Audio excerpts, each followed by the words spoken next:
quanto de renda variável em um único produto.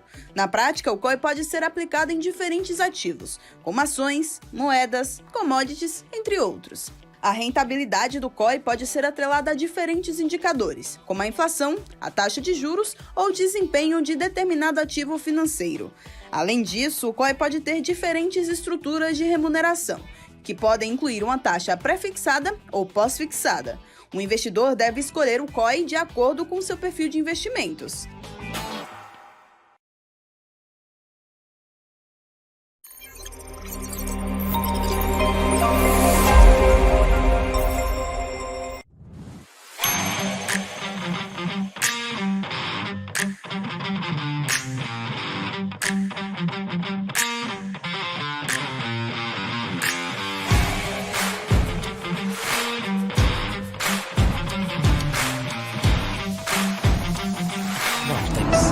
Beyond.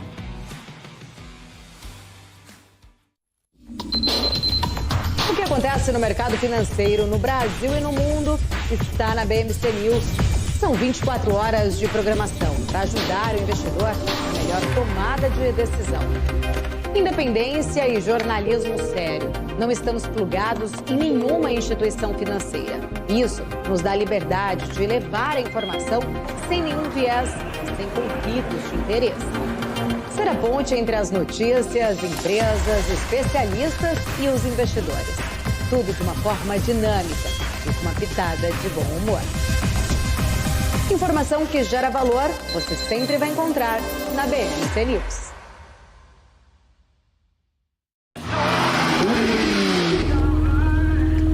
Boa volta. Cara, demais. foi boa. E aí, Ju, tá curtindo? Espera aí, Razia, que eu tô só baixando o novo aplicativo da EQI pra abrir minha conta. Mas você não precisa fazer isso com calma? Não, é facinho, deve ser até mais rápido que essa sua volta. Mais rápido do que minha volta de Porsche. Você duvida? Baixa o aplicativo. Amigos da EQI, e vai se criando um clima terrível no Autódromo de Interlagos. Vamos acelerar. De um lado, temos Luiz Razia. Do outro lado, temos Júlia Václavik. Bora, Razia. Precisa melhorar esse tempo. Tá no papo, tá no papo. Haja coração, meus amigos.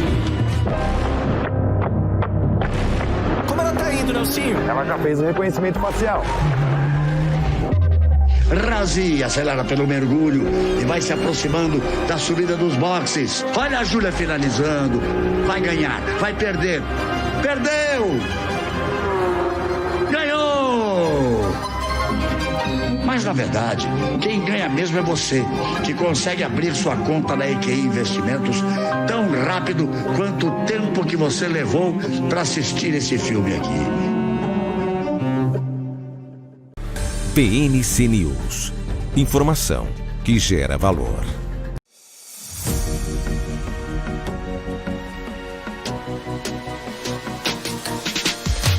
BMC News. Informação que gera valor.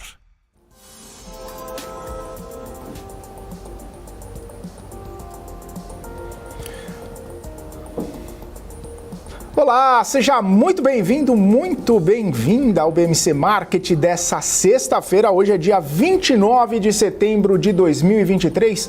Eu sou Felipe Nascimento, estamos chegando aqui com os principais assuntos, os principais destaques que estão movimentando o mercado financeiro. O Ibovespa, neste momento, perdeu até um pouquinho do fôlego inicial de alta, mas mesmo assim continua nesse patamar positivo, 0,31% de alta, 116 mil pontos ainda, 116,088 nesse último pregão do mês de setembro, um mês grandes emoções, muitas emoções, um mês que tivemos ali altos e baixos. Em alguns momentos imaginamos que teríamos uma alta no mês e até achamos que teria uma queda ao longo desse mês. É interessante, né, a gente visualizar toda essa movimentação, a gente ficar monitorando, né, toda essa elevação, né, do Ibovespa, essas movimentações de altas, depois de termos mais de 5% de queda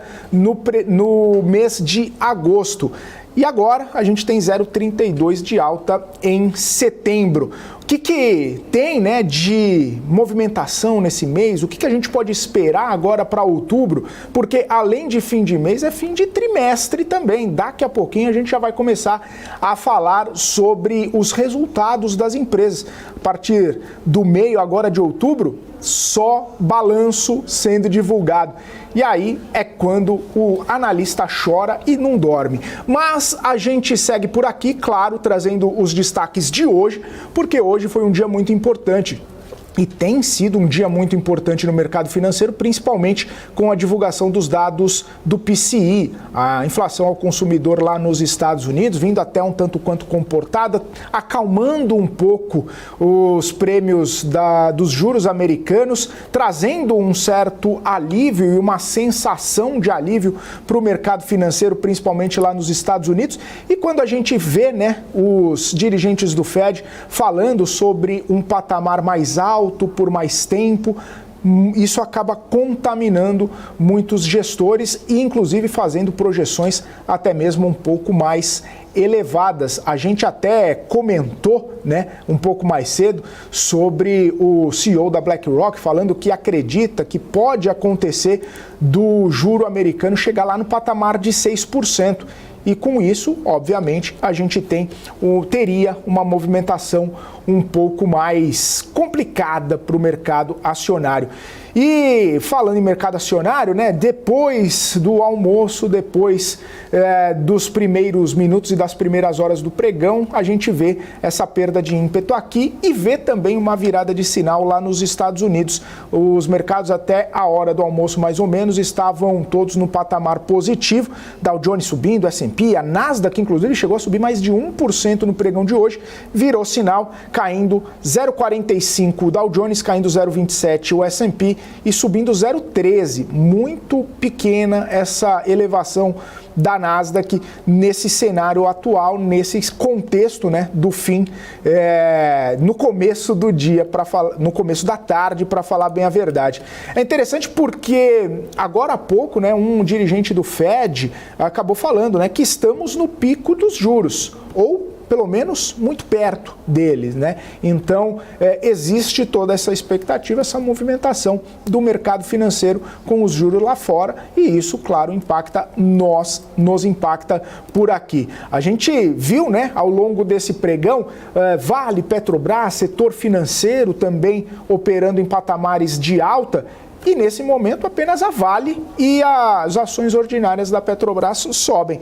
As ações preferenciais, Petri 4, caindo agora, praticamente no 0 a 0, mas caindo 0,05%, né? Nesse dia de também bastante oscilação do petróleo. A gente tem visto o petróleo chegar na casa dos 96, voltar para a casa dos 94 dólares o barril e toda essa movimentação, toda essa oscilação. Muito embora, né, estava até dando o crédito aqui, vendo algumas postagens, algumas análises do Pedro Paulo Silveira, grande Pedro Paulo Silveira, que sempre está aqui com a gente na programação da BMC News, ele mostrando o gráfico lá, vendo que o petróleo lá no futuro já está sendo vendido, já está sendo negociado na casa dos 83 dólares. Então, né, mostrando ali talvez uma dinâmica diferente ali no preço do petróleo, talvez mostrando também que o petróleo pode engatar, né, alguma realização nos preços em algum momento. Mas é justamente esse o cenário, né? O cenário do Ibovespa subindo hoje, o cenário do Ibovespa tentando sustentar a alta, né, no mês de setembro, para deixar de lado um pouco aquela queda importante do mês de agosto. A gente lembrando, né, foram 4 meses seguidos de alta, né, desde abril, maio, junho e julho de alta, e agosto devolveu 5%, e agora em setembro a gente tem uma grande amplitude, né, entre altas e baixas, mas tentando sustentar o patamar positivo. Para a gente falar do pregão, para a gente falar das expectativas e fazer todo aquele amarrado do dia de hoje, do mês e do trimestre, quem está aqui comigo, como todos os dias, é o Marcos Saravalli.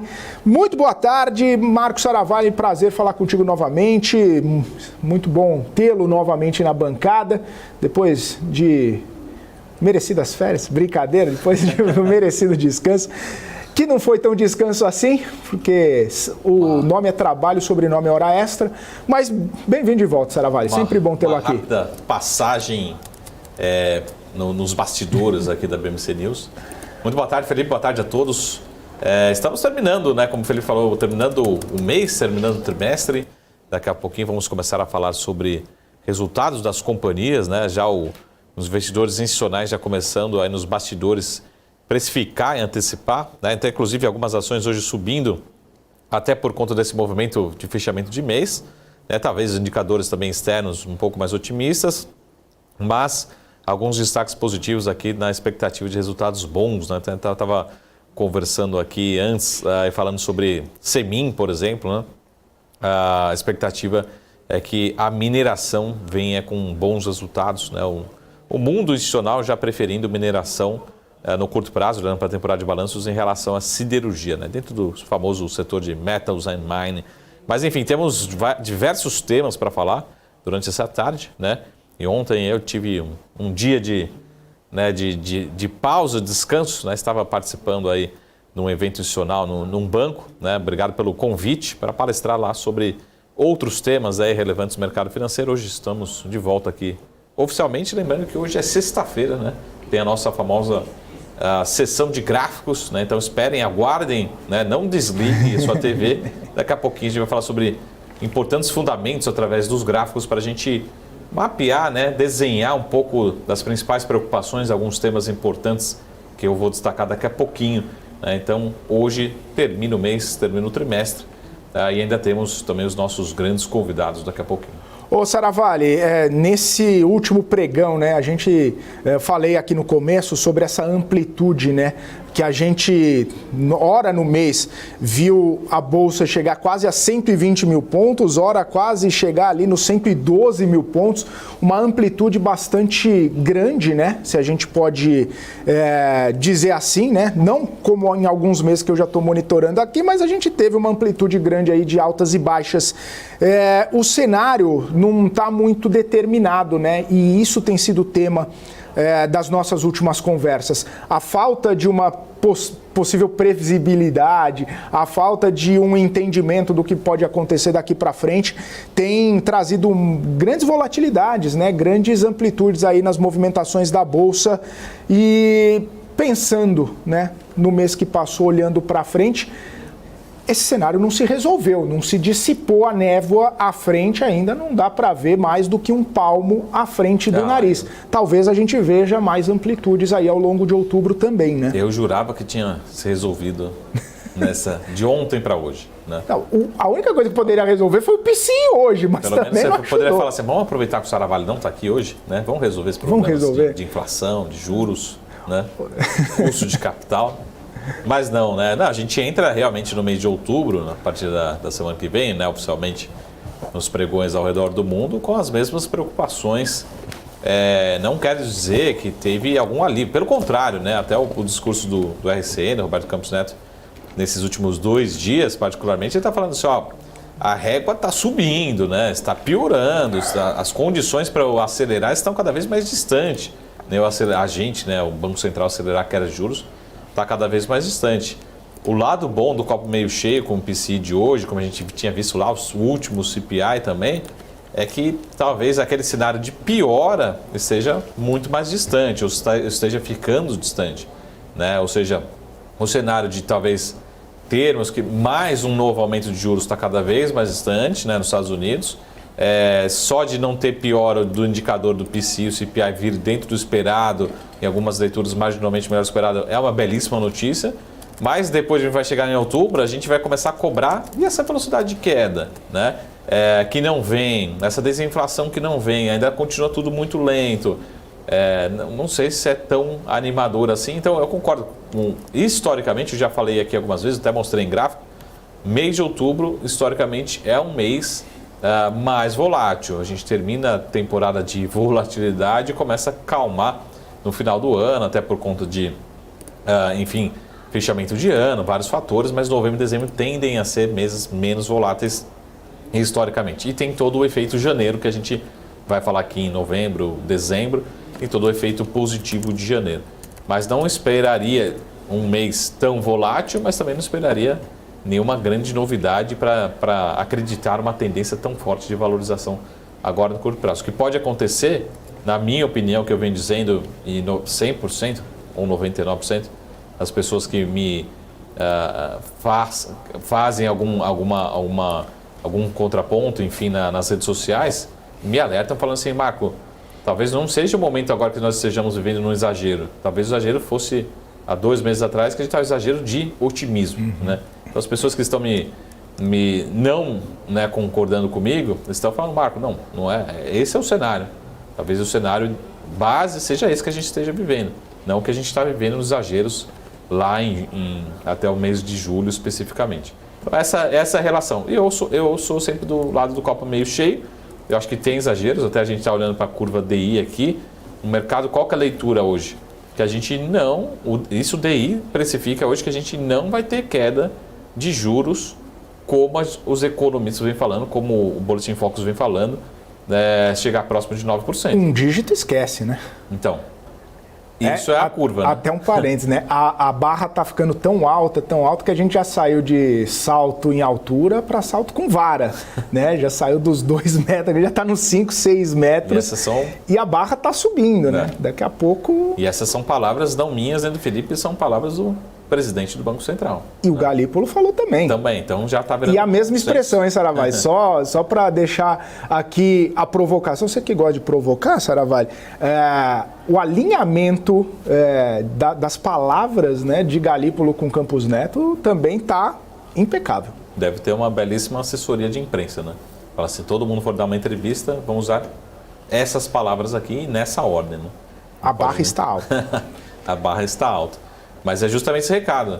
O mercado, em quanto tempo, em poucos dias, poucas semanas, reprecificou essa curva de juros, colocando uma possibilidade de aceleração da queda de juros, praticamente está descartado.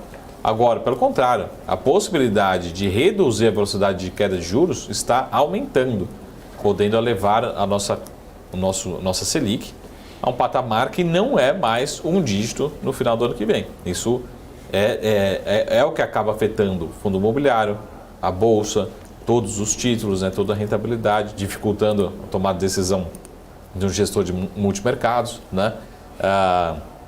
Eu volto a dizer, eu acho que é exagero, acho que a gente ainda tem condições, temos espaço, porque vamos fazer uma continha aqui junto, só para a gente terminar esse bloco. Pessoal, sempre lembrem do juro real no Brasil, né? Roberto Campos, tudo bem, ele fala assim, a barra está alta, mas, Roberto Campos, vou perguntar para você, nas suas projeções, né, vamos fazer projetado aqui, não o atual, não os últimos 12 meses. Vamos colocar a Selic fechando em 10,5%. Será que nossa inflação ano que vem vai estar rodando em 6%? Ou seria bastante pessimista? Porque fazendo conta, né, os nossos juros real vai ser de quanto ano que vem? Rodando a Selic a 10,5% fechamento do ano que vem, que mais ou menos vem sendo precificado na curva, o mercado reprecificou. Eu ainda espero Selic pelo menos a 9,5% no final do ano que vem. Ou seja, tem oportunidade aí, né? Tem 100 bips aí que o mercado está exagerando, minha opinião. Isso é oportunidade, mas também é risco, né? A gente tem que se antecipar esse movimento e tomar a decisão. Não acredito que a gente vai ter Selic a 10,5% no final do ano que vem, acho que tem espaço para continuar caindo e também não acho que a inflação vai rodar em 7%, 6%. Tem espaço até para alinhar junto com o Boletim Focus, porque caso contrário a gente vai talvez até subir o nosso juro real, né? A gente não só vai ter um dos maiores juros reais do mundo, como o nosso juro real vai voltar a subir, né? Pelo menos tendo essa conta entre o que o mercado está precificando, que é a famosa... O que o mercado vem colocando de inflação implícita? Vem colocando inflação implícita de 6%, rodando em 2024, seria bastante pessimista, tá? Tem alguma coisa que o mercado está pedindo além dessas informações que a gente consegue encontrar, né?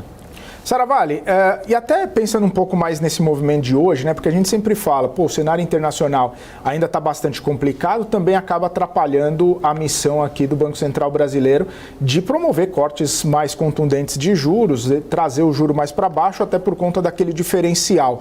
Hoje a gente viu com o PCI, com a inflação, né, uma melhora no ambiente, uma ligeira queda na curva de juros lá nos Estados Unidos, a Bolsa até reagindo muito bem. em algum determinado momento, as curvas de juros praticamente ficaram no 0 a 0, né? Perderam aquele ímpeto mais de baixa e as bolsas viraram sinal, né? Tem, obviamente, a partir do fim de semana, a questão do shutdown. Isso pode ter jogado um pouco de água nesse chope aí, porque alguns dados foram divulgados de forma interessante até nessa semana, né? A gente viu pedido de seguro-desemprego, a gente viu inflação, a gente viu o PIB americano. Está coordenando para uma postura talvez mais tranquila do Federal Reserve, né? Se na semana que vem o payroll vier bem, ótimo, vai trazer ainda mais otimismo. Só que talvez não venha o payroll porque vai estar em shutdown, os funcionários não vão divulgar os dados. Então, talvez, e aí a gente vai, exercício de pensamento aqui. Esse shutdown está trazendo mais incertezas do que certezas para o mercado também? Para mim, eu acho que é uma questão muito mais interna e uma cereja no bolo, né? E muito mais também para o mercado financeiro em si. Vamos sempre olhar para essas discussões, invariavelmente elas acontecem na história norte-americana, né, e a gente nunca teve, de certa forma, alguma preocupação adicional. Tivemos alguns desafios ali pontualmente, mas nunca foi esse o tema, né? Eu acho que o tema que a gente vai discutir talvez é na próxima eleição norte-americana. Lembrando, a gente tem o debt ceiling ali, enfim, um limite que vamos empurrar para depois das eleições, depois das eleições resolve. Então a gente tem um novo futuro, talvez futuro governo, ou enfim, uma extensão, mas vamos pensar num próximo governo norte-americano que já encontra, no primeiro dia ali, já um problema gigante em relação ao endividamento. Acho que aí sim que mora a preocupação. Agora, no curto prazo, acho que é uma preocupação adicional que adiciona uma sequência de notícias, de certa forma, um pouco mais animadoras. Esse a gente não quer aqui torcer contra ninguém, nem geração de destruição de vagas de trabalho. Mas quando a gente olha esse ritmo do PIB menor, quando a gente olha o payroll, né, vamos acompanhar na semana que vem, enfim, todos os indicadores são determinantes. E se o Banco Central, na próxima reunião, na minha opinião, sinalizar, reforçar que o cenário de alta está ficando descartado, né, mesmo com a dependência dos dados, eu acho que aí sim a bolsa para cima. Mas a gente não vai saber agora em outubro, né, só lá para frente. Então, é muito importante esse dado de emprego. Se concordar, né, se corroborar com os indicadores aí de seguro-desemprego semanais, eu acho que aí pode ser um indicador adicional para a Bolsa voltar a se animar, né? Então, essa é a minha preocupação. A minha preocupação também é aqui no Brasil. A gente está acompanhando, mas parece que também estamos acompanhando numa velocidade característica de Brasil, de país emergente, mas uma intensidade maior nessa percepção de risco, né? Acho que foi o assunto nas redes sociais durante essa semana, né, fazendo um resumo do que foi a semana, foi as NTN-Bs voltando a pagar acima de 6%, né, em determinado momento ali, né? É psicológico esse 6%? Mas todo mundo comentou, mostrando que a percepção de risco voltou a subir bastante no Brasil, né? Devolveu um pouquinho, mas tá beirando. Está num 5 alto. Tá lá perto, Saravalli. Exatamente. Tá no desvio ali. Ô, Saravalli, você comentou, né, cenário externo, impacto na Bolsa Brasileira, toda essa movimentação. O Saragráfico traz também uma leitura, né, ou pelo menos algumas interpretações sobre toda essa dinâmica. Vamos para eles, então? Vamos agora? Para eles, vamos chamá-los, o Saragráfico, nesse momento. Na ordem aqui, a gente consegue encontrar... A primeira pergunta que nos fazem é em relação ao desempenho do Ibovespa. Se quiser, acho que pode ampliar e a gente deixa somente os gráficos aqui. A gente consegue ver desde o início, aqui se for um relatório disponibilizado pelo Merrill Lynch hoje, de estratégia semanal, a gente consegue desde o início ali da queda da Selic, ali a primeira barra, depois a segunda barra, o segundo movimento da Selic, da queda da Selic, e o desempenho dos setores, né? Mas basicamente a Bolsa não tem desempenhado positivamente desde o início da queda da Selic aqui, do nosso início de afrouxamento monetário, vamos dizer assim. Então, desde que o Banco Central começou a aumentar o ritmo, né, começar a queda da taxa de juros no Brasil, os setores, de uma forma geral, não têm subido, a Bolsa não tem reagido bem, né? Pode ser por fatores muito mais exógenos, né, internacionais, globais, do que o Brasil, tá? Então a gente consegue ver na primeira barrinha, talvez o único principal setor ali em verde, a gente tem o setor de energia como um todo, né?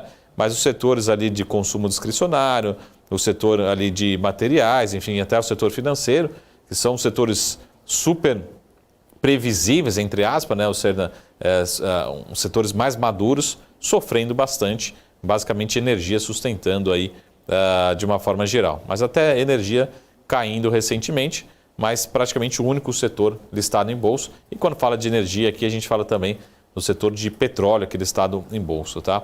Então a gente vê o desempenho desde a Selic, do começo da Selic, que o Ibovespa, coincidentemente, não vem reagir aos cortes. Por isso que é importante sempre a gente se antecipar os movimentos, né? Não adianta começar a Selic, cair, falar, Marco, o que eu devo fazer? Não, aí o movimento pode ser até contrário, é o que a gente vê nesse primeiro gráfico, tá?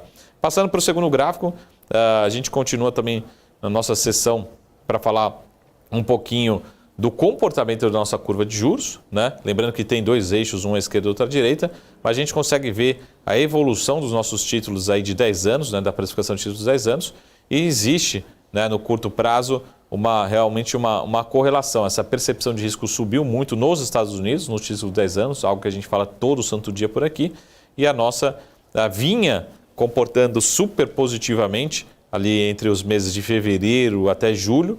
Isso ajudou a impulsionar muito forte a nossa bolsa. Vocês conseguem ver que existe uma correlação negativa, né? Quanto mais a linha azul escura ali, que é a nossa linha do Brasil de 10 anos vai subindo, a nossa bolsa vai caindo na medida que a percepção de custo de capital vai subindo, tá? E por fim, a gente tem mais outros dois últimos gráficos de hoje. O próximo gráfico, a gente tem aqui o dado de consumo, né?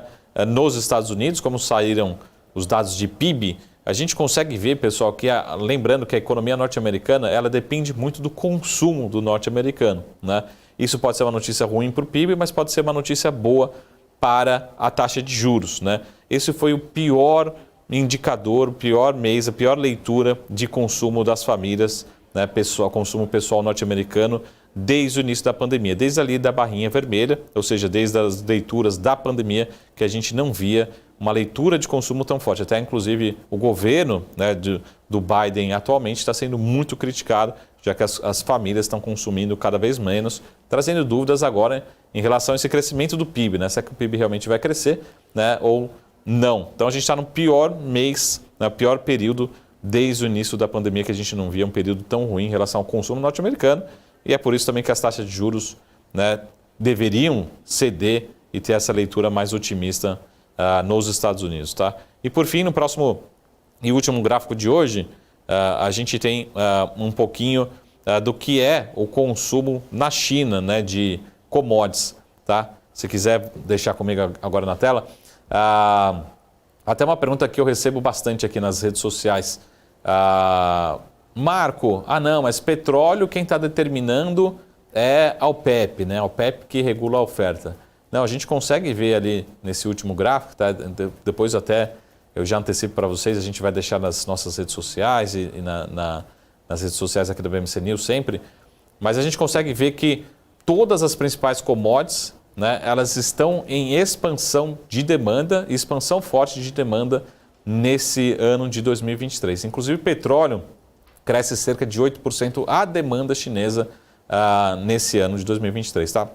Todas as principais commodities, apenas uma única commodity ali, a gente fala um pouquinho mais focado em siderurgia, que tem sido a preocupação todos os dias em relação ao real estate, em relação ao setor de construção civil, mas excluindo a siderurgia, todas as principais commodities, a China continua crescendo e crescendo a demanda bem acima do seu ritmo de expansão de PIB, tá? Então, muita gente critica nas redes sociais falando assim, mas Marco, o petróleo só sobe por conta da oferta. Não, a gente continua tendo uma expansão de demanda de diversas commodities e do petróleo também, no lado da China, que acaba sustentando. Então a gente tem um equilíbrio, como, né, o Ale Delara, nossos parceiros entrevistados sempre falam aqui, tem um equilíbrio ou um desequilíbrio, um aperto muito grande entre oferta e demanda de diversas commodities, e no petróleo também, né, a demanda, principalmente aí ancorada pela demanda chinesa, continua crescendo e expandindo. Então, os fatores que levam a essa precificação, nessa expansão do preço de petróleo, não é só a oferta. A gente tem uma dificuldade de oferta, mas tem diversos relatórios que mostram que a demanda continua crescendo, e esse é mais o nosso último gráfico de hoje, que mostra essa expansão chinesa de demanda de diversas commodities e de petróleo também. De novo, entre 7% e 8% a demanda, a expansão de petróleo na China nesse ano, tá bom? Então a gente tem diversas diversas linhas ali, tá? A única linha um pouquinho mais baixa ali é a questão de siderurgia, mas tem diversos metais, né, minerais e outras demais commodities que continuam se expandindo forte na China nesse ano de 2023, tá? Então, Felipe, fiz um resumo aqui do cenário internacional, algumas provocações, né? Mas acho que até para justificar, acho que 2 pontos, né? Por que nessa semana o mercado começou a precificar cada vez mais a menor possibilidade de aumento de juros nos Estados Unidos? O consumo ali das famílias continua e deve continuar bastante fraco, o que mostra talvez até uma preocupação maior do PIB, né? A gente mostra a fortaleza do PIB, mas talvez agora mostrando alguma preocupação na velocidade do consumo das famílias, isso pode trazer um PIB mais fraco pela frente. No lado bom do copo meio cheio é que talvez a necessidade de aumento de juros nos Estados Unidos está cada vez mais distante.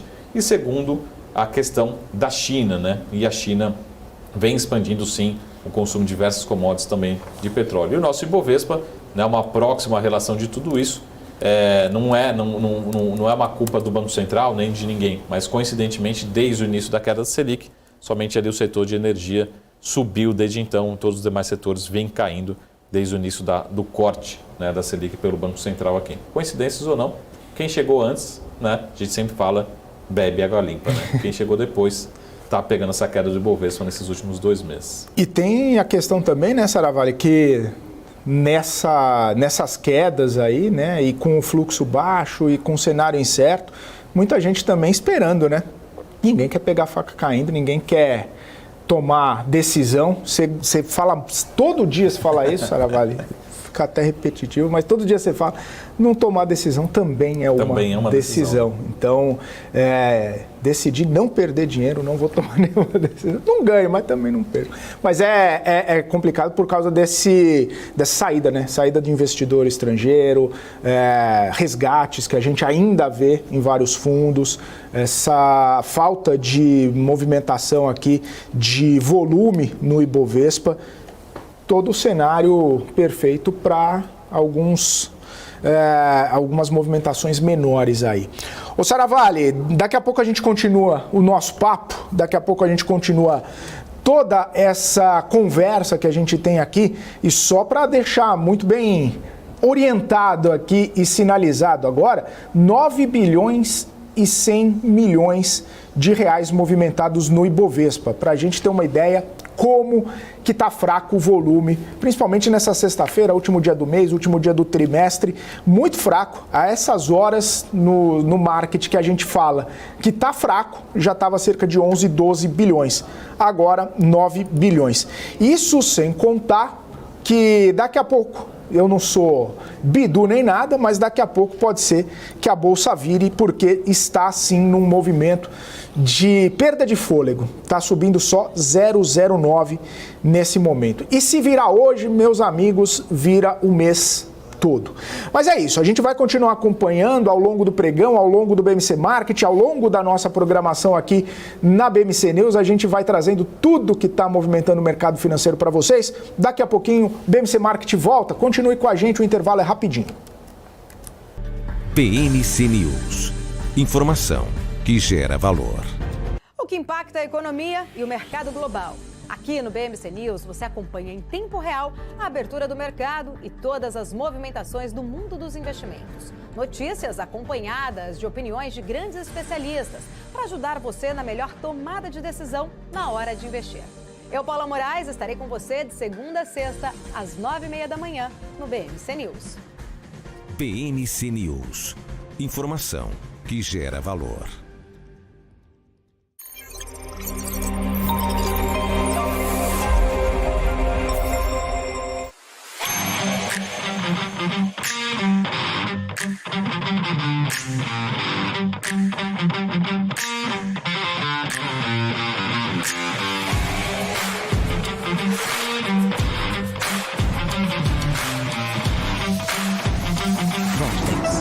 Beyond. Você que está acompanhando a programação da BMC News, eu tenho um convite. No sábado, às 7 horas da noite, eu converso aqui com o Bruno Corano, ele que é CEO, economista-chefe da Corano Capital, um papo sobre inovação, sobre tecnologia, sobre investimentos. e o futuro dos investimentos, né, Bruno? Exatamente, eu acho que é imperdível, foi um papo muito divertido, vale a pena acompanharem. É isso aí, sábado, 7 horas da noite, aqui no nosso Papo de Dinheiro.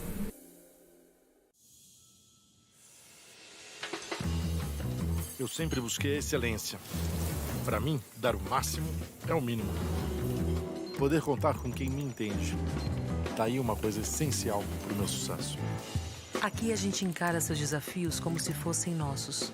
A excelência do BTG está em cada detalhe que faz sentido para você. Sua trajetória merece essa experiência. BTG Pactual.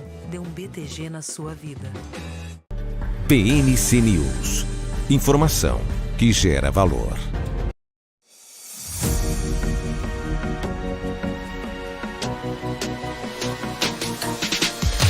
PMC News. Informação que gera valor. Muito bem, estamos de volta aqui na programação BMC Market ao vivo, são 3 horas e 2 minutos.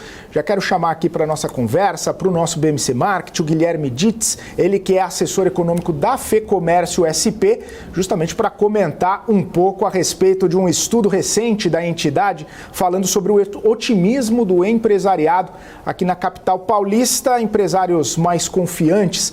Guilherme, seja muito bem-vindo ao BMC Market, um prazer falar contigo nessa sexta-feira. Muito boa tarde.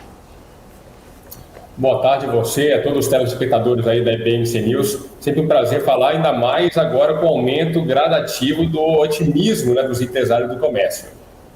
Pois é, esse estudo muito interessante. A primeira pergunta que eu te faço é para tentar entender um pouco desse ambiente, né? Quais os fatores, quais os argumentos que foram colhidos aí diante dessas entrevistas com o empresariado que contribuem para esse otimismo? Porque, na visão da FEComércio, os empresários estão mais otimistas com o cenário econômico aqui brasileiro? Vamos lá, eu acho que a gente tem que colocar numa perspectiva um pouco mais ampla, né? Nós temos aí altas consecutivas nos últimos meses, no último mês teve uma alta de 2,2%, chegando ali ao patamar de 110 pontos. Para quem não está familiarizado com esse indicador, ele varia entre 0 e 200 pontos. Quanto mais próximo dos 200 pontos, mais otimista ele está. Então, ele teve um avanço nos últimos meses de 105 para 110 pontos. No entanto, em relação ao ano passado, houve uma queda de quase 7%, quando estava no próximo a 120 pontos. Ou seja, o que isso quer dizer? Que os empresários do comércio sentiram de uma forma muito firme esse aumento dos juros, né? Os juros lá no topo, isso impactando o seu dia a dia dos negócios. Então, houve, do ano passado para cá, um recuo desse otimismo, e agora, nos últimos meses, com a redução da taxa Selic e também com a inflação cada vez mais moderada, e isso ampliando a capacidade de consumo das famílias, isso reverte num otimismo maior aí para os empresários. Novamente, é um otimismo gradativo. A gente não está dizendo aqui que vamos soltar fogos de artifício, vamos comemorar esse otimismo, está tudo muito bem, muito ótimo. Não, é uma melhora gradativa desse cenário econômico, sobretudo por essa redução de juros e também de uma inflação mais moderada. Guilherme, muito boa tarde. Eu queria só primeiro entender um pouco da parte subjetiva, né? Porque como é que vocês estão, que a gente chama na barriga do balcão, e a gente aqui muito próximo do mercado financeiro, só que o mercado financeiro muda de opinião a cada dia, a cada minuto, né? Então, há 2 meses atrás, estava tudo perfeito. A gente estava falando que a Selic ia caminhar para 9% no final desse ano. De 2 meses para cá, de 1 mês para 2 semanas para cá, a curva de juros já nos avisa, fala não, no máximo vai para 10,5%, né? Piorou muito, né, a expectativa.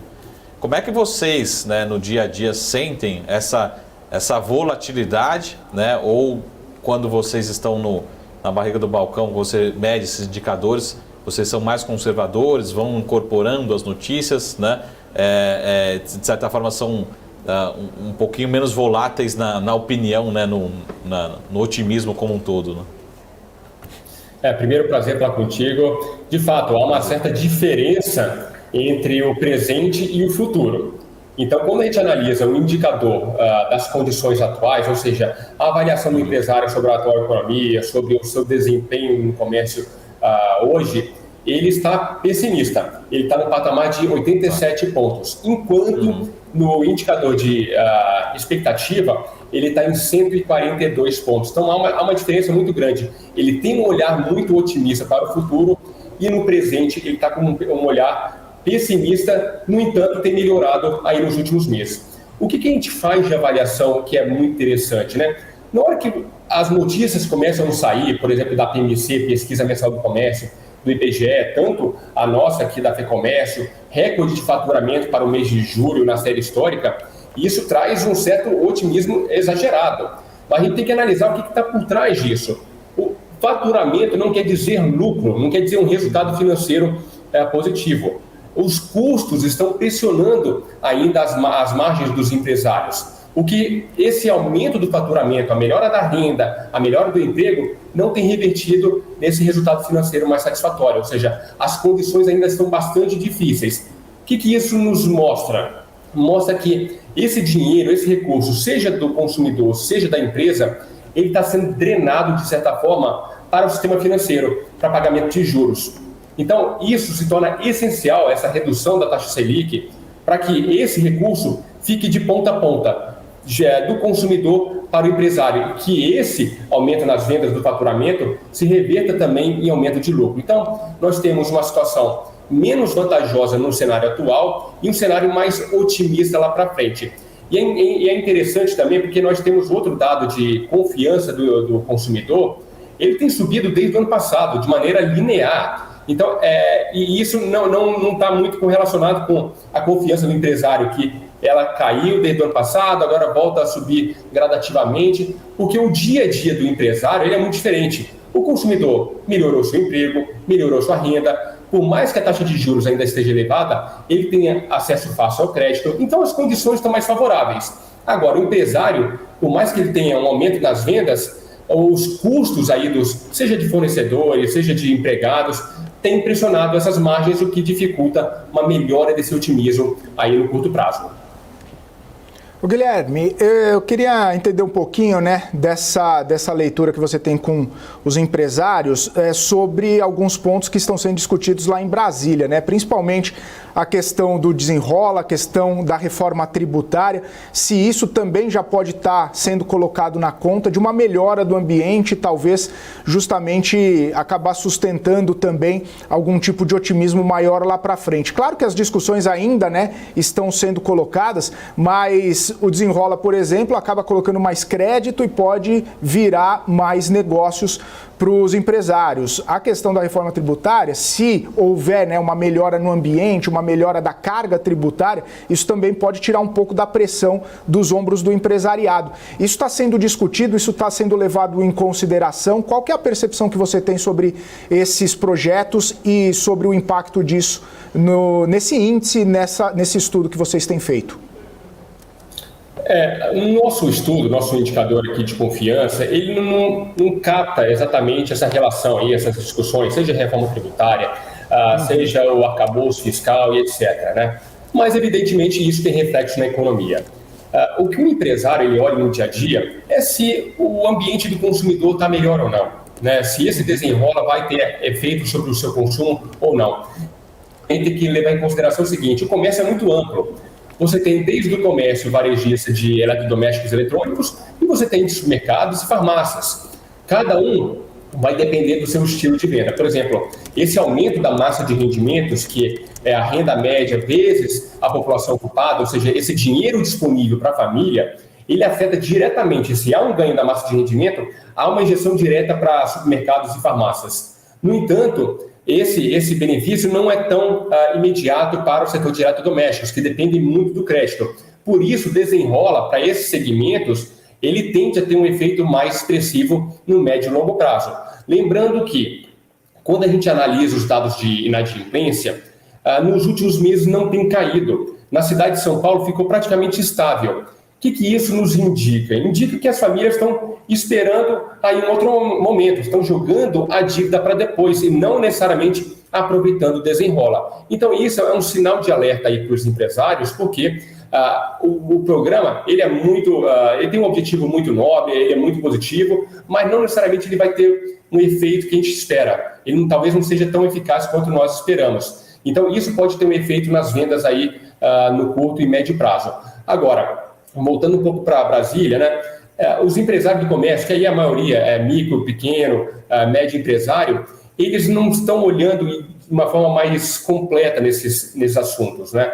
Ele sabe que pode afetar o seu dia a dia, mas ele não entende exatamente como está a reforma tributária, apesar da FEComércio fazer um trabalho de comunicação importante aqui para mostrar esse possível impacto de aumento de carga tributária, que seria inadmissível, né? Aumento da carga tributária, para haver uma simplificação. Ele olha de maneira geral. Então, se isso ocorrer ao longo do tempo, as negociações foram seguindo nessa tendência aí de uma simplificação, redução da carga tributária, ou também, pelo menos, manter a carga tributária, isso terá um efeito, mas não é captado no nosso indicador de confiança, que está muito mais ligado no dia a dia aí do consumidor. Guilherme, eu acho que, como qualquer indicador, a gente sempre tenta fazer uma relação, né? Tentar entender que momento que a gente está vivendo a economia brasileira, olhar para trás para fazer, esse momento está parecido com momentos anteriores, né? Então, até você trouxe essa característica que talvez a situação atual não esteja tão otimista assim, mas a perspectiva já furou o campo do otimismo, né?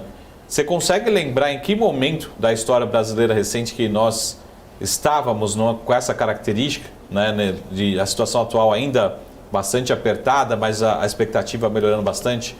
Governo anterior, governos anteriores, como é que a gente consegue fazer um paralelo com o que já aconteceu, até para tentar acreditar, se repetir, e esse deve ser o comportamento, é isso que a gente deve esperar? A situação atual melhora junto com a expectativa, ou a expectativa realmente já está muito otimista, devolve, para entender o que pode acontecer com o indicador e também com a decisão do empresariado, né?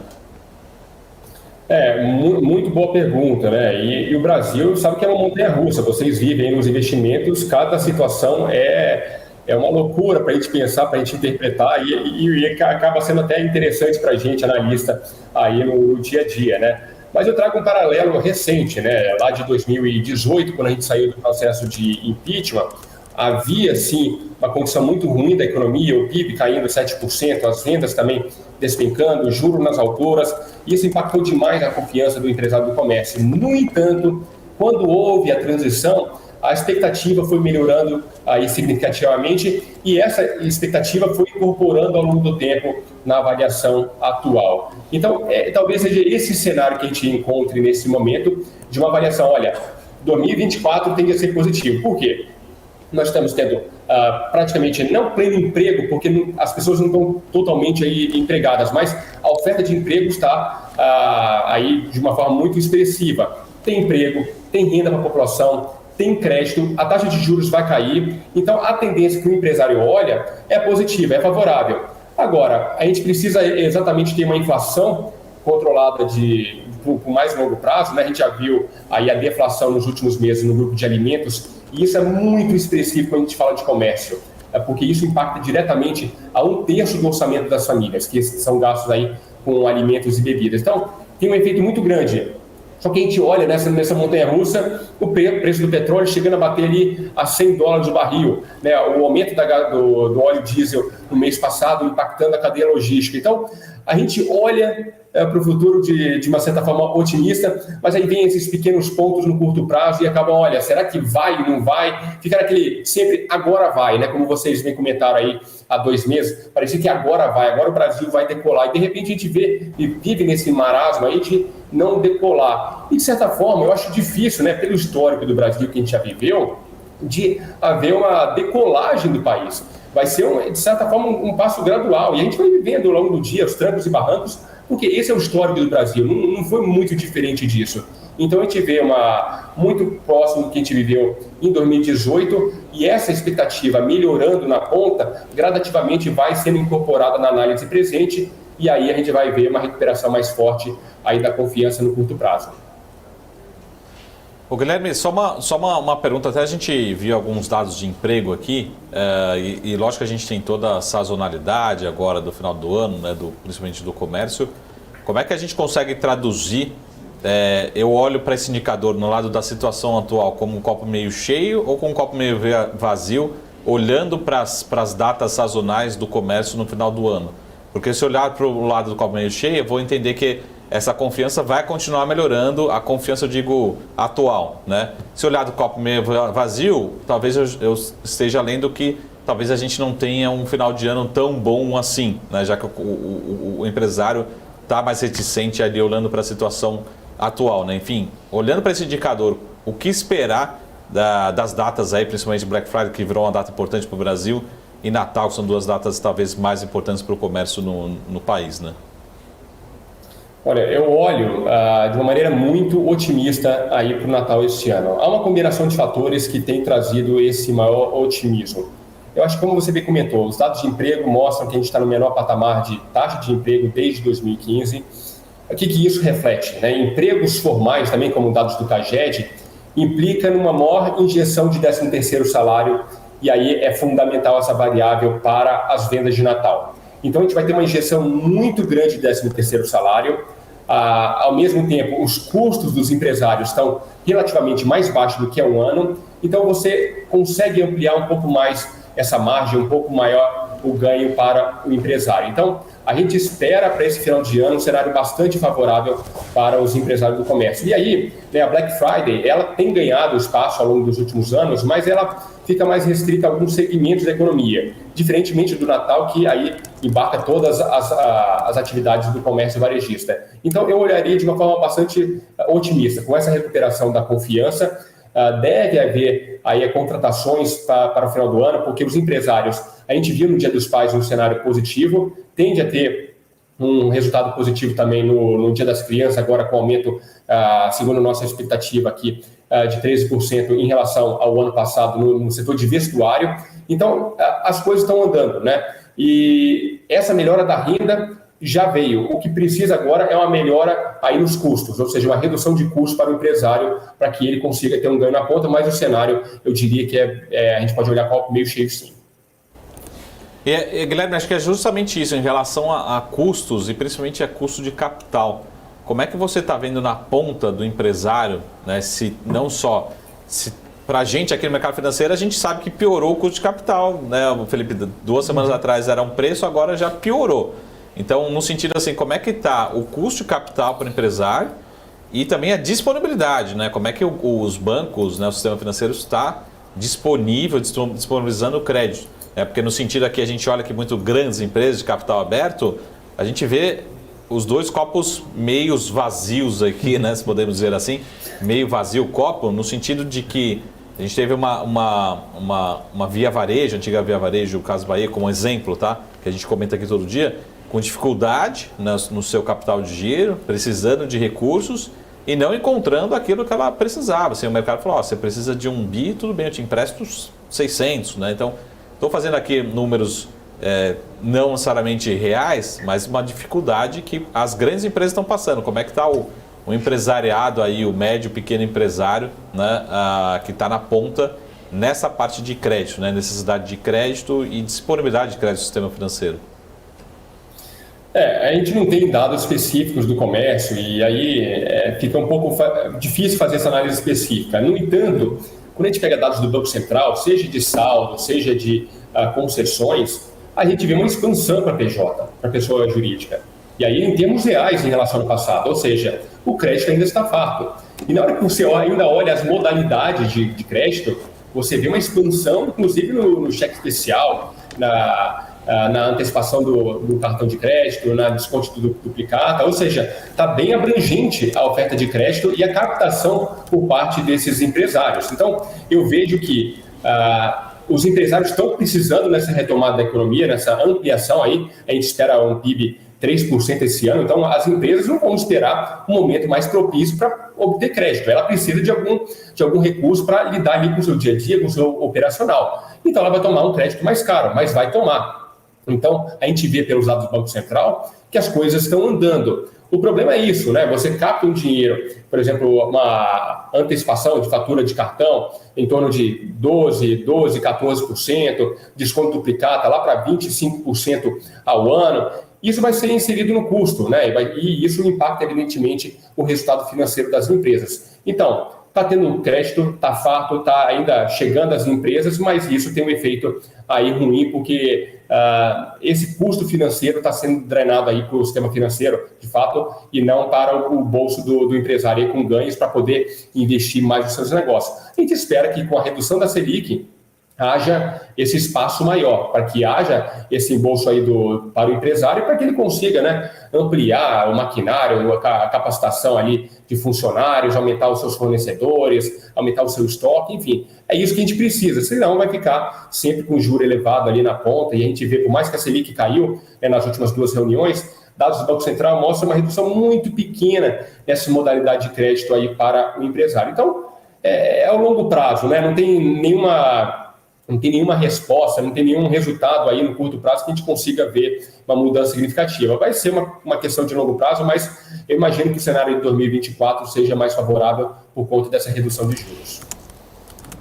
Ô Guilherme, só uma última pergunta em relação, acho que para entender um pouco do porquê que essa situação atual ainda não melhorou, enfim, a gente tem diversos fatores, talvez custo de capital, enfim, mas eu quero entender se tem algum peso, né, em relação a toda essa discussão que a gente está tendo de empresas chinesas, né, outros concorrentes, né, se isso pode ser até um lado positivo, porque isso movimenta o setor, traz investimentos, enfim, traz movimentação, ou não, né, traz algum movimento de preocupação. Eu quero entender um pouco só como que o empresariado brasileiro pode estar colocando esse ponto, ou na verdade é um ponto que sempre existiu, né, concorrência sempre existiu, sempre é importante, todo mercado existe a concorrência, né? Mas qual que é o tamanho do peso do empresariado ou da confiança dele nesse tipo de questão que a gente acha que está sendo tão polêmica, tão comentada agora no curto prazo, né? Eu acho que você colocou bem, né? Sempre existiu essa questão da concorrência e sempre vai existir, né? E o comércio ele acaba se adaptando aos cenários que vão sendo enfrentados pela frente, né? O que eu diria é o seguinte, né? A gente tem que ver um empresário que tem essa dificuldade do custo de capital. E aí, quando a gente fala de pequeno e médio empresário, normalmente é um empresário que não tem aquela organização financeira tão bem feita, tão bem estruturada. Então, numa situação que o custo de capital está lá em cima, os custos operacionais também, a sua margem está reduzida, o seu resultado financeiro não está adequado, vai ter algum problema na frente. E aí, na maioria das vezes, acaba fechando o negócio. E quando acontece, né, como aconteceu na pandemia, vários pequenos e médios negócios foram fechando, o que aconteceu? Os grandes também foram abocanhando esse mercado.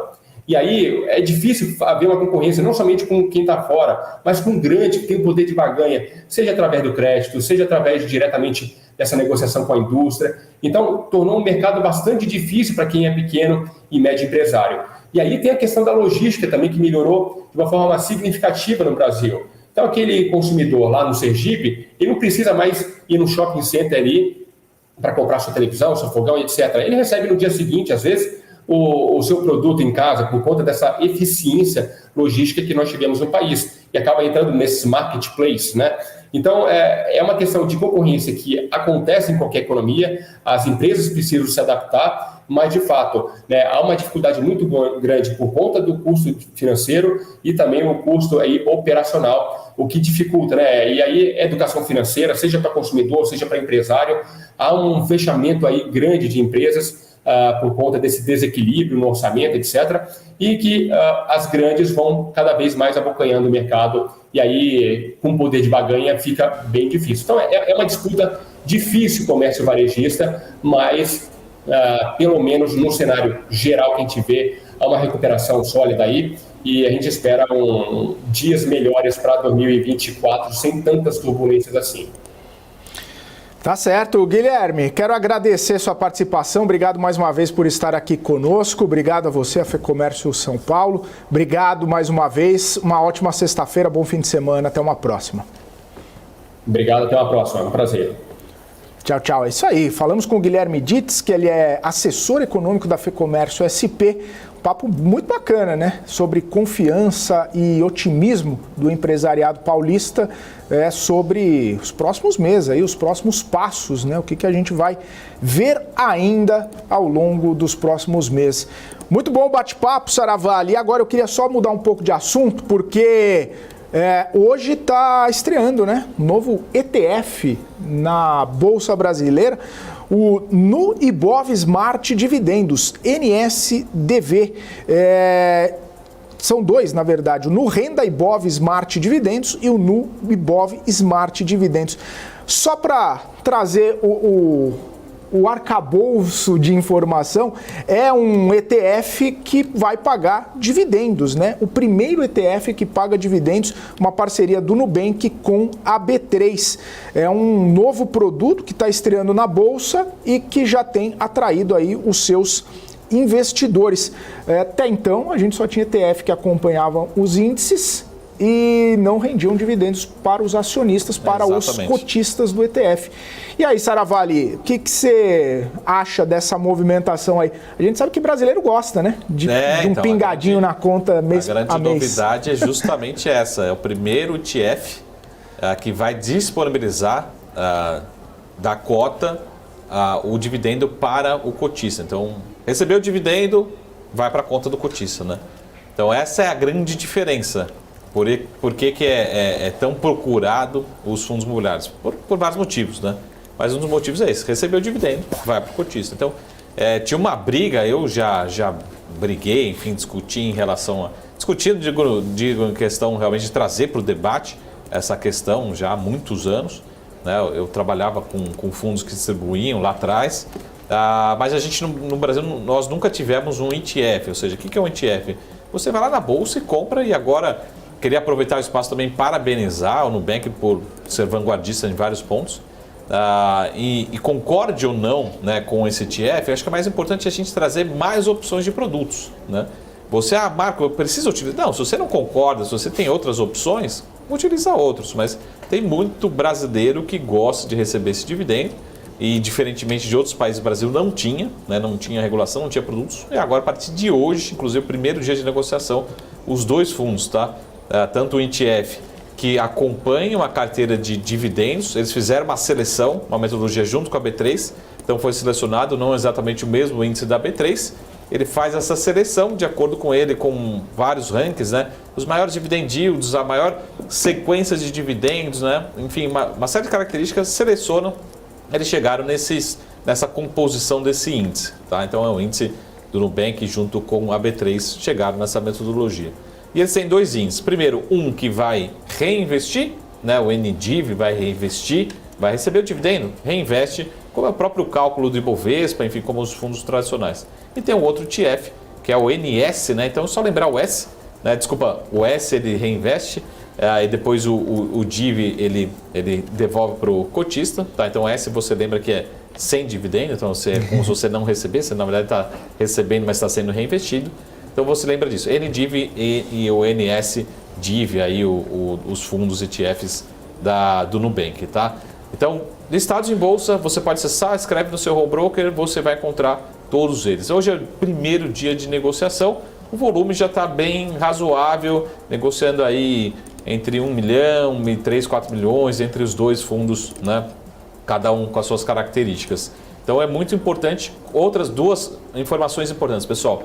Bacana que a taxa de administração é bem baixa, cerca de 0,5%. Tem que ser baixa, para mim poderia até ser menor, então é um ponto positivo. Ao mesmo tempo eu acho que poderia ser menor, já fica a minha crítica aqui. Poderia ser menor, tem ETFs nos Estados Unidos, por exemplo, com taxas muito baixas, muito baixinhas. E segundo ponto positivo, não tem taxa de performance, como tem em outros fundos de investimento. Então, ponto positivo. Ponto negativo para você. Principal ponto negativo é que ele já é tributado. Então, se você pegar, Marco, eu vou receber. Mas você está deixando o dinheiro na mesa por conta de tributação. Ele vai distribuir, só que ele vai recolher, o fundo vai recolher isso lá na fonte, 15% nessa distribuição também. E muito cuidado, muita polêmica, ainda é cedo para a gente falar sobre isso, mas daqui a pouco a gente vai falar. Imagina quando vier, ou se vier, vamos lá aqui na Madeira, se vier a tributação dos dividendos. Então, será que vai ter uma bitributação? Porque vai ter a tributação do fundo, mais a tributação do dividendo? Não sei. Vamos deixar aqui a polêmica no ar, mas por enquanto tem essa crítica, tá? Por isso que eu acredito que vale muito para quem não tem tempo, para quem quer diversificar, para quem quiser acompanhar um índice.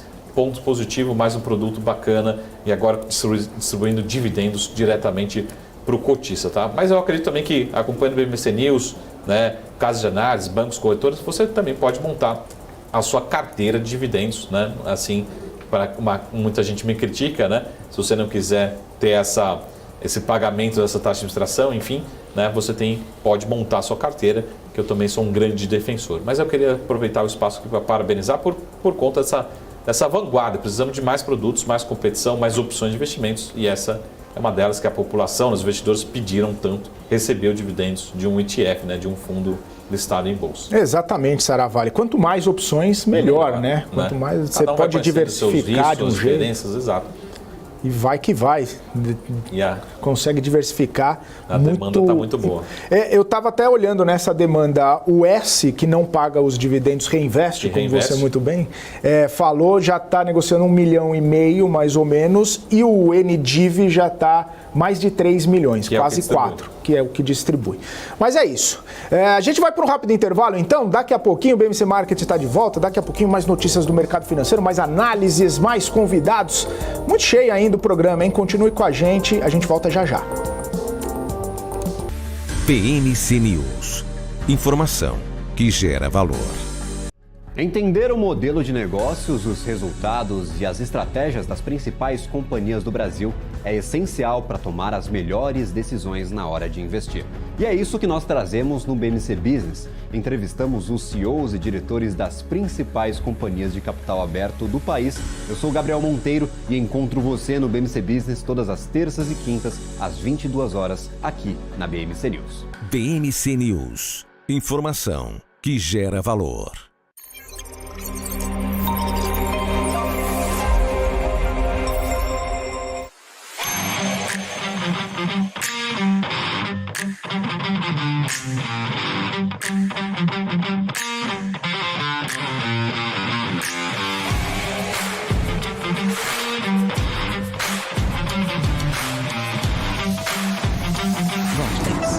Beyond.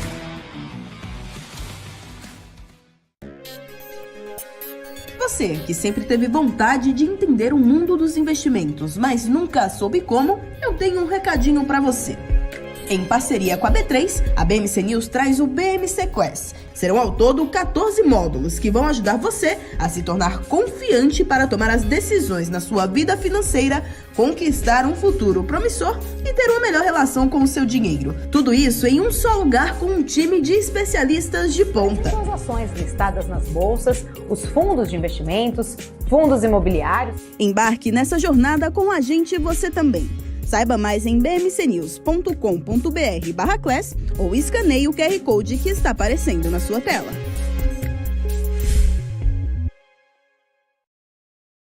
As empresas que fazem parte do seu dia a dia estão em uma das maiores bolsas do mundo, a Nasdaq. E a boa notícia é que você pode investir nessas empresas diretamente pela Avenue, sua corretora nos Estados Unidos. Com os dados das ações dos Estados Unidos fornecidos pela Nasdaq em tempo real, o cliente Avenue pode acessar diretamente as maiores bolsas do mercado americano. Entre neste mercado de tecnologia e inovação. Acesse avenue.com.br/Nasdaq e seja bem-vindo ao mercado global. BMC News. Informação que gera valor.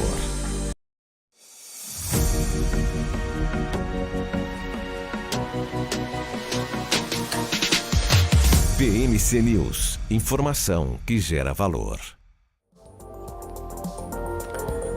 Muito bem, estamos de volta aqui na programação BMC Market ao vivo, 3 horas e 35 minutos, acompanhando a movimentação do Ibovespa nessa sexta-feira. Fim de semana, fim de mês e fim de trimestre. Olha só essa movimentação. Ibovespa subindo 0,27%, ainda aos 116.043 pontos, tentando sustentar, tentando manter esse patamar dos 116 mil pontos. E claro que com essa elevação, ligeira, mas essa elevação, o Ibovespa também vai mantendo o patamar positivo agora no mês de setembro. E a gente tem falado, né, sobre essa amplitude, sobre essa movimentação de bastante alta, bastante baixa ao longo agora do mês de setembro e claro, toda essa movimentação tentando, né, manter o patamar positivo ainda nesse mês 9, um mês que foi marcado pelos 13 pregões consecutivos de queda logo depois do primeiro corte de juros aí no Ibovespa, na verdade não foi esse mês, foi o mês passado, né? Olha, eu viajando. Foi no mês passado, mas esse mês tentando recuperar, a gente ficou até 4 pregões consecutivos de alta e foi o máximo que a gente conseguiu. Depois a gente engatou mais alguns pregões consecutivos de queda e foi um mês marcado, aí sim, um mês marcado pelo segundo corte de juros pelo Banco Central e mais uma vez essa sinalização de que o juro pode e deve continuar caindo na próxima reunião, agora 31 de outubro, 1º de novembro e depois na reunião de dezembro. Seguimos aqui, né, nessa movimentação, seguimos aqui nesse movimento do Ibovespa, que nesse momento já virou para o patamar dos 115 mil pontos. Mas o que eu queria chamar o Marco Saravalli para comentar nesse momento, que a gente tem falado bastante, né, sobre essa movimentação, principalmente do varejo. Você comentava, inclusive, há pouco com o Guilherme, sobre essa movimentação do varejo, né, da concorrência aqui em São Paulo, como que está a perspectiva do empresariado.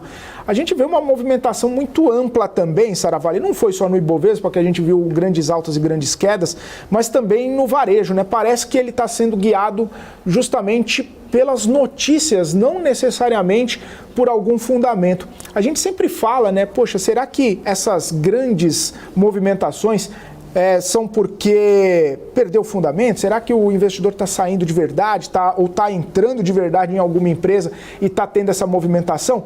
Tem dia que cai 5, tem dia que sobe 10, tem dia que cai mais 7 e não tem muito uma tendência, a gente não consegue perceber muito uma movimentação mais tendência de algumas empresas do setor. Hoje mesmo, e aí eu vou pegar o exemplo que você deu para o próprio Guilherme de Casas Bahia, hoje já está subindo 8,5%. Tá certo que na movimentação 2, 3 centavos já sobe tudo isso, né? Que preço, né? A 63 centavos, Saravalli. Mas é justamente isso, a gente percebe grandes oscilações percentuais, né? Não necessariamente mudando muito o preço do ativo, mas está sendo uma dinâmica, se a gente pode dizer assim, do setor. E isso não ajuda muito o investidor que está chegando ou que está buscando montar uma posição, ou que está, né, entendendo o mercado. Isso acaba até depondo contra, né? Essas movimentações tão bruscas no mercado. Machuca o investidor de alguma forma. O difícil é que a gente, eu digo nós aqui, analistas, estrategistas, gestores, até acionistas, a gente está sempre tentando correr atrás, né, de um bom ponto de entrada, num preço melhor, tentando precificar um cenário e às vezes acaba tomando a decisão na contramão do mercado, né? Então, imagine o seguinte, quem de vocês aqui na audiência, né, analista, investidor, recomendou Via ontem, por exemplo, né? Acho que provavelmente ninguém, 100% continua com a mesma percepção de risco do ativo. Se continuar mais um dia como hoje, na segunda-feira, vai começar a aparecer as analistas. Não, realmente teve um fundo, o papel tem comprador, enfim, a gente está sempre tentando correr atrás. Acho que tem uma série de notícias, tanto macroeconômicas, setoriais, mas também tem toda uma preocupação em relação a fornecedores, parceiros, credores, né, de todo esse setor. E como a gente falou também de expectativa de resultado, hoje termina o trimestre particularmente, a gente já começa a falar sobre os resultados, expectativas do balanço, né, que eu tenho falado aqui nesses últimos dias, eu vou falar cada vez mais nos próximos 15, 20 dias. Né? E a gente já começa a fazer uma seleção, né, desses setores. Então, estamos falando, por exemplo, muito sobre o setor de mineração, que vem se destacando positivamente hoje, né, Semin ali, em detrimento do setor de siderurgia, tendo alguma preferência no mundo nacional. Então, a gente tem todo esse movimento. O mercado começa também a se preparar para possíveis resultados ou um pouco melhores, mais otimistas, ou talvez não tão ruins, mas em setores ainda com resultados bastante fracos, né? Mas eu concordo com o Felipe, com toda essa volatilidade, essa oscilação, né? A volatilidade é uma medida de risco. Então, quanto mais oscila as ações, quanto mais oscila o seu portfólio, você fala assim, chega, né? Eu não quero mais ter posição. Isso acaba afugentando, acaba distanciando o pequeno e médio investidor, principalmente. Né? Então, é um fator que acaba trazendo, que é prejudicial para o mercado financeiro como um todo. Porque a gente gostaria, lógico, né? Se a ação vai subir, tem potencial de subir 50% nos próximos 12 meses, Então vai subindo 1% todo dia, né? Vai compondo, esse seria o melhor dos mundos, né? Mas a gente sabe que renda variável, isso não existe, né? Uma linha reta, uma linha contínua de valorização. Saravalli, não existe, né? Mas seria bom alguma previsibilidade, assim. Até tem discussões interessantes, né, sobre o mercado acionário e as diferenças, né, Saravalli, do mercado acionário brasileiro com o americano, justamente por isso. Lá são mais empresas, né, tem um ambiente também maior de negociação e grandes oscilações como essa não são vistas tantas vezes assim, né? Claro que tem um evento ou outro que pode acabar trazendo algum tipo de volatilidade, né? Mas é tão frequente quanto aqui no Brasil e em tantas empresas acaba não sendo tão fácil de se ver por lá, né? Claro que é o tamanho do mercado, é a consciência também muitas vezes dos investidores e, né, acho que principalmente o tamanho do mercado que acaba não permitindo que isso aconteça tantas vezes e em tantas empresas, né? Essa diferença acaba sendo bastante profunda, né, entre os mercados Brasil e Estados Unidos. A gente falou ontem que a gente comparou um pouco da Turquia, né? A gente falou muito sobre a Brasil ontem na quarta-feira. Comparável a Brasil comparável à Turquia? Sim, né? E pelo contrário, em alguns aspectos até em relação à liquidez da moeda, o Brasil acaba não tendo essa possibilidade, né, de liquidez internacional da moeda. Então temos algumas comparações positivas, tem outras comparações até que o Brasil não tem a mesma característica. Então, para muitos o Brasil é muito grande, para poucos, né, o Brasil é muito pequeno, né? Quando a gente faz algumas comparações, como já fizemos aqui, a gente ainda tem um mercado ainda bastante restrito, né, pelo tamanho do valor de mercado, né, liquidez. Isso que a gente evoluiu muito, né? Mas ainda estamos muito distante de alguns mercados mais evoluídos em termos de liquidez mesmo, de opções de alternativas, né? Maravilha. Saravalli, vamos chamar nosso próximo convidado, o Amir Somoji, diretor da Sports Value, já está aqui conosco nessa sexta-feira, mais uma vez, para batermos um papo sobre o cenário esportivo, ligado, claro, a investimentos. Amir, bem-vindo mais uma vez aqui ao Market, prazer falar contigo novamente, boa tarde. Boa tarde a todos, para mim é um prazer estar aqui novamente e falar um pouquinho de investimentos no futebol. Exatamente, Amir, a gente está falando bastante, né, e claro, trazendo algumas perspectivas de notícias que saíram recentemente sobre propriedade de múltiplos clubes esportivos, né, justamente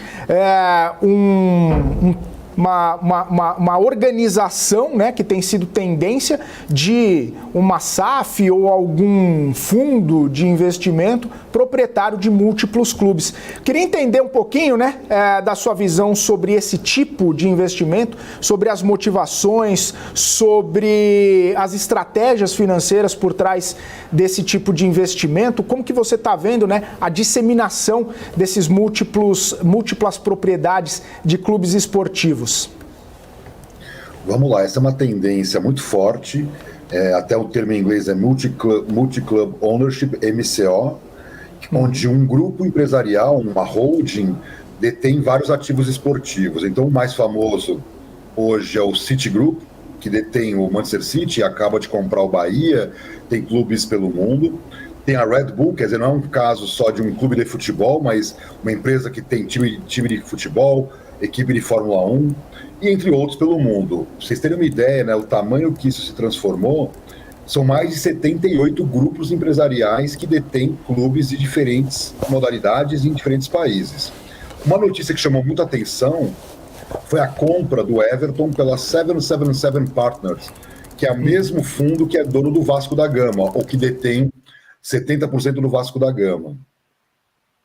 E me chamou muito a atenção que o valor do Everton, que em tese é um clube menor do que o Vasco da Gama em termos de torcida, até em termos de importância esportiva, mas o valor de venda foi infinitamente maior. E aí o que explica muito essa questão é a presença de uma liga. Quer dizer, então, estar na Premier League coloca o Everton num nível muito mais potente do que o tamanho dele em si. Então, acho que também é uma coisa importante, porque quando você compra 1/20 da Premier League, que é a liga mais rica do mundo, você está comprando uma cadeira permanente lá. Então, eu acho interessante para a gente discutir também que quando você cresce o ambiente de negócios, você atrai muito mais investimento por conta dos interesses econômicos por trás de um crescimento de longo prazo. Bom, o Amir, muito boa tarde. Quando a gente fala de todo esse movimento que está acontecendo, até está tendo jogos aqui pela América do Sul, enfim, durante essa semana, e a gente lembra o Brasil, né? Se a gente está falando aqui comparar Brasil à Turquia, outros países emergentes, quando a gente fala de mercado financeiro, liquidez de moedas, enfim, as características de países emergentes. Em termos de futebol, investimentos em esporte, aonde está encaixado o Brasil? Tem algum país outro emergente que já está avançado, está na frente, principalmente na América Latina, ou o Brasil está sendo vanguardista entre países emergentes e países latinos em relação a esse tema? A grande realidade é que o Brasil é um mercado único no mundo do futebol. Para vocês terem uma ideia, em Copas do Mundo, a gente só perde para a China em produção de audiência. Quer dizer, tem outros países até mais populosos que o Brasil, e isso trata para o patrocínio, para direito de transmissão, até a questão do estádio. Então o Brasil é um império econômico do futebol, até a supremacia brasileira nas competições latino-americanas é a prova disso. Até o México, que é uma liga muito rica por questões empresariais, é muito menor que a Liga Brasileira ou o Campeonato Brasileiro. O problema é que essa riqueza está mal distribuída, como sempre no Brasil. Então, Flamengo e Palmeiras são os maiores clubes das Américas. Mas tem clubes pequenos, por exemplo, como é o caso que a gente falou do Everton, ou mesmo lá na MLS dos Estados Unidos, que valem muito mais. Então, comparativamente, o Brasil segue o modelo colombiano de transformação em SA, do modelo chileno de transformação em SA. Por exemplo, a Argentina, que é, junto com a Colômbia e Brasil, os 3 mercados sul-americanos mais importantes em termos de mídia, em termos de futebol, a Argentina ficou para trás, não quer essa discussão. Então, o Brasil vai nadar de braçada, vai ser o maior mercado de M&A, já está sendo o maior mercado de M&A do futebol latino-americano, porque o México já tem grupos empresariais consolidados, uma TV Azteca não vai se desfazer do time que ela é dona há décadas. Então, o Brasil hoje se torna a maior potencial de mercado. E aí, vamos lá, você pega o Botafogo, vendido a um valor muito baixo, Cruzeiro, o próprio Vasco da Gama, nós estamos falando de um Vasco da Gama que tem, sei lá, 14, 13 milhões de torcedores e que foi vendido 70% dele a 700 milhões de reais.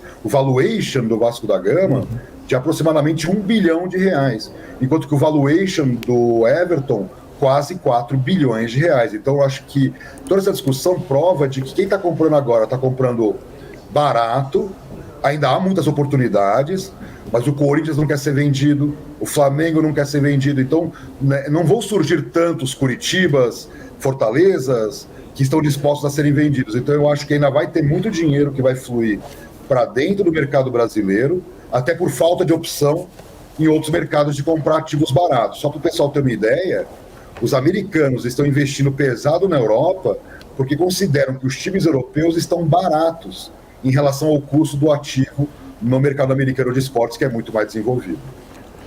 Ô Amir, e aí a gente está falando, né, de fundos, né, multiclubes, o MCO que você falou, que basicamente é private equity, né? Você está indo atrás de um clube, está fazendo um investimento, você vê como um próximo passo natural, aquela conversa que a gente teve anteriormente, algumas semanas, o IPO, você acredita que esses fundos possam ocupar um mercado ainda também incipiente, ainda também nascente, que é o mercado de abertura de capital dessas empresas, desses conglomerados esportivos?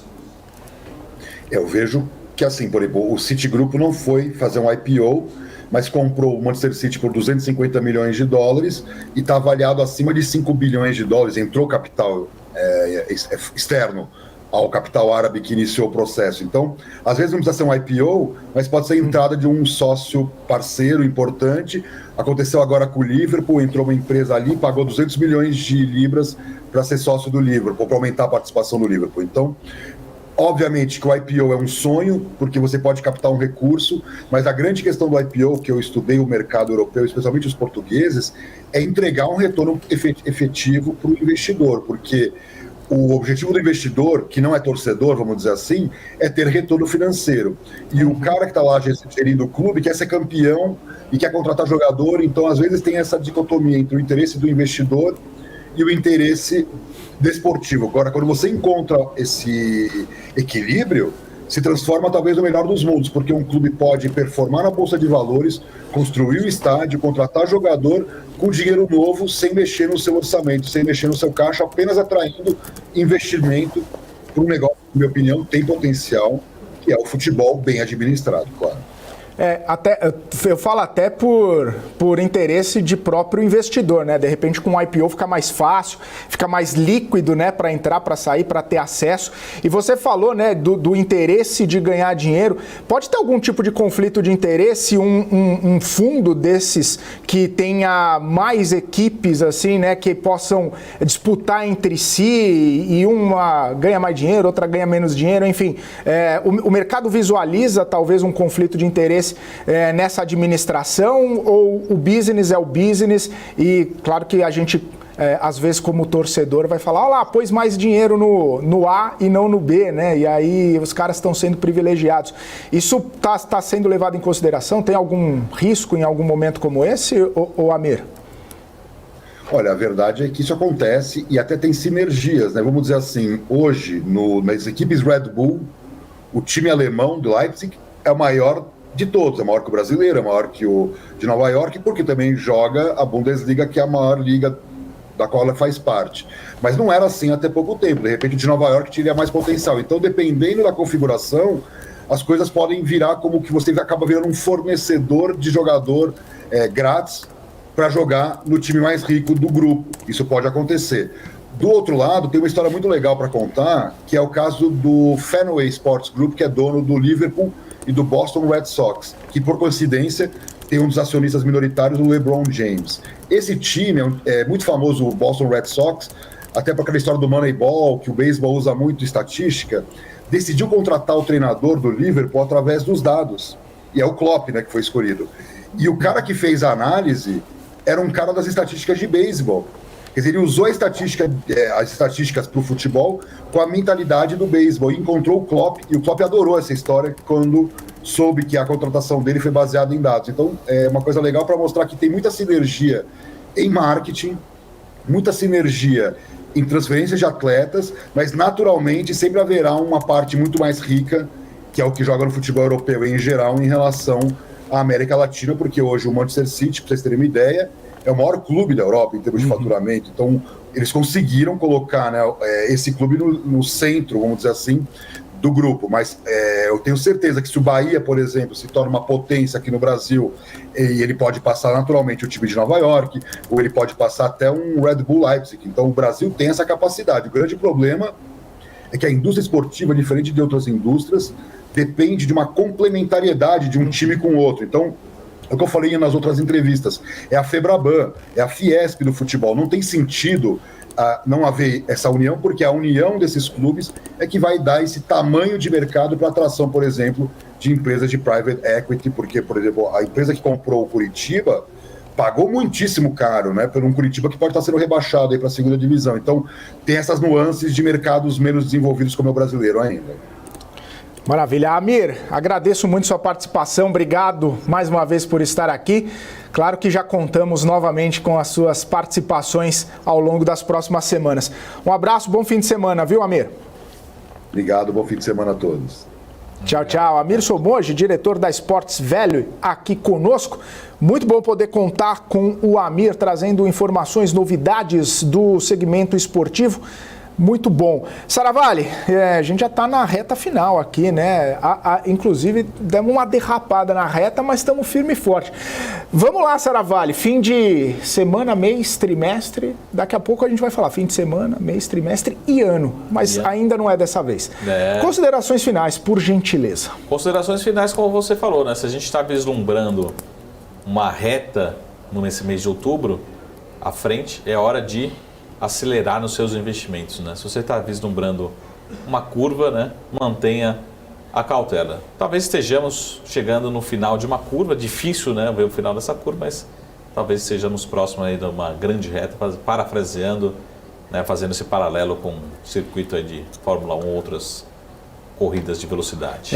E cheio de neblina, né? Tem que ser na ponta dos dedos. Talvez um pouco de chuva, né? Para manter a emoção e a velocidade baixa, né? Mas um outubro aí de cautela, mas lembrando também sempre das oportunidades. Eu ainda vejo com grandes exageros esse movimento recente. Então que sejamos igual ao Ayrton Senna, que dava show na chuva, né, Saravali? Boa. Grande Ótimo. Ayrton Senna. Referência. Maravilha, Saravali. Uma ótima tarde. Ótima tarde, ótimo fim de semana. A gente se vê semana que vem. Aprecie com moderação, viu, Saravali? Segunda-feira eu quero você aqui de volta com a gente. Valeu, gente. Obrigado pela audiência, obrigado pela companhia nessa semana. Obrigado pela audiência aqui também no BMC Marketing. A gente vai ficando por aqui e nos vemos, claro, na próxima segunda-feira, a partir das 2:30 da tarde, como todos os dias. Muito boa sexta-feira, muito bom fim de semana para vocês. Forte abraço. Tchau, tchau.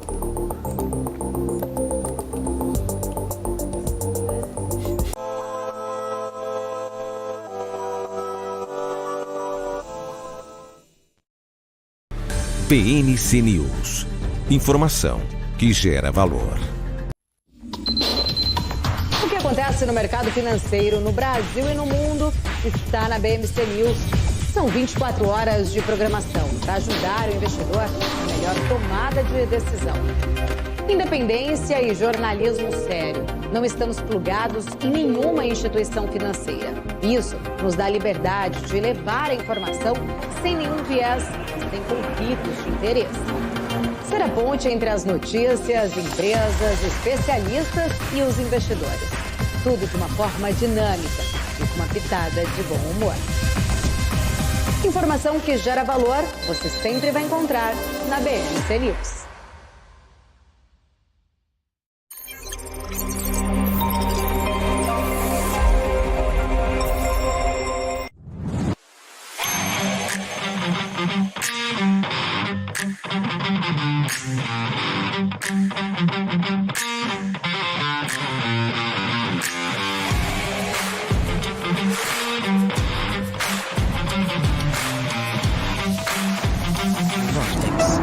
Beyond.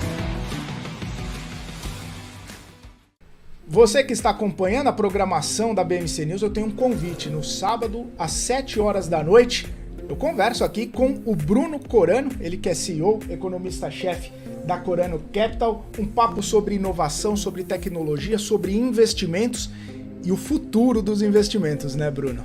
Exatamente, eu acho que é imperdível, foi um papo muito divertido, vale a pena acompanhar. É isso aí, sábado, 7 horas da noite, aqui no nosso Papo de Dinheiro.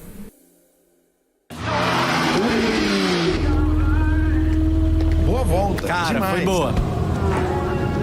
E aí, Ju, tá curtindo? Espera aí, Razi, é que eu tô só baixando o novo aplicativo do EQI pra abrir minha conta. Mas você não precisa fazer isso com calma? Não, é facinho, deve ser até mais rápido que essa sua volta. Mais rápido do que minha volta de Porsche. Você duvida?